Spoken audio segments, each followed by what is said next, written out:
Olá, olá, olá, meu caro aluno, tudo bem? Seja muito bem-vindo a mais uma aula do professor Deck.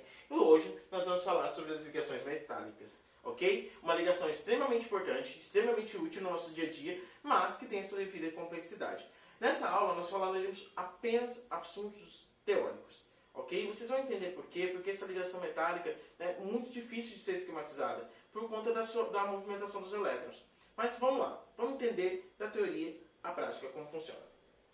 Então, a ligação metálica é uma ligação que ocorre entre metais principalmente. Então, você vai ter entre metais principalmente, porque existem outros componentes que participam de uma ligação metálica e que auxiliam ali para formar ligas metálicas. Porque é essas ligas metálicas que são formadas a partir de uma ligação entre metais, como por exemplo o aço, o alumínio e o fio elétrico.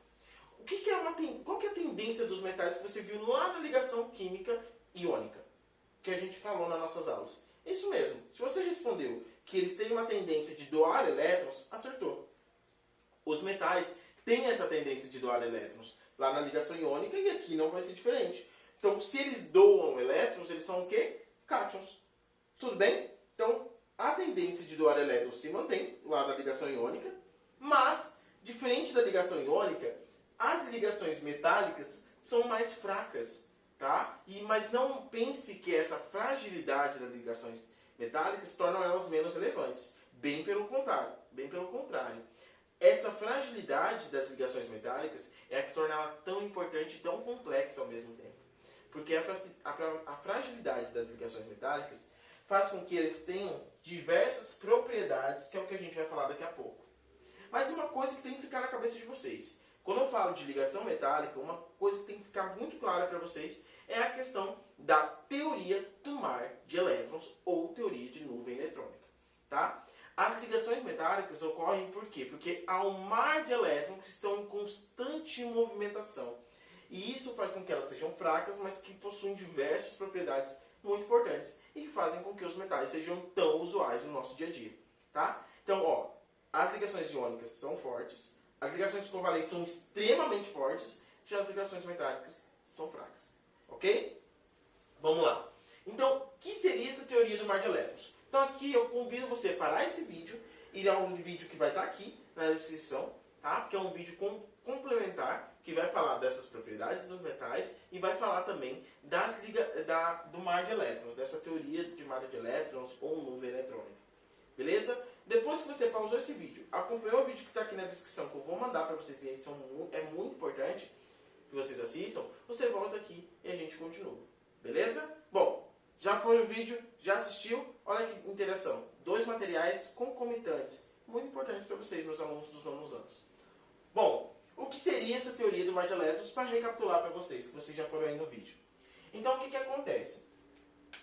Eu tenho aqui os átomos, né? Cada de vermelho aqui eu tenho o núcleo dos átomos, e a teoria do mar de elétrons nos evidencia que como os metais têm essa tendência de doar elétrons, quando um elétron está faltando aqui em um átomo, ele já sente a necessidade, opa, está faltando, eu vou para ali.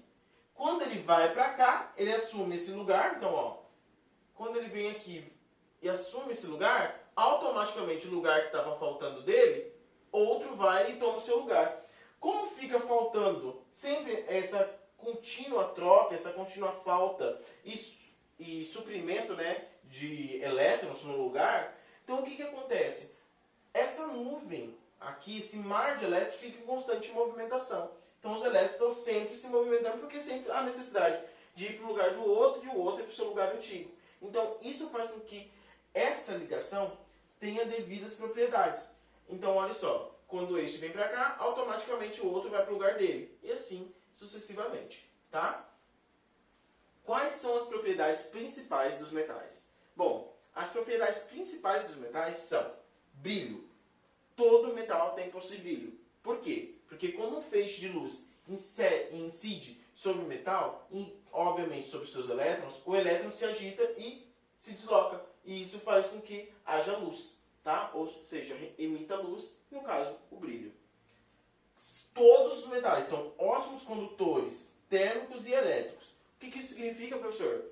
Que os metais têm uma natureza ótima de conduzir a calor e eletricidade. Eletricidade porque todo raio eletrônico, né, toda carga elétrica que passa por um metal, ela vai ser transmitida muito fácil por conta de ter vários metais, vários elétrons em movimento. Então, isso faz com que ele seja um ótimo condutor elétrico. Então, ele vai encontrar, em algum momento, esse raio eletrônico, né, essa eletricidade, vai encontrar elétrons que vai fazer com que ela pule e salte de um para o outro muito facilmente. Por quê? Porque eles estão em constante movimentação.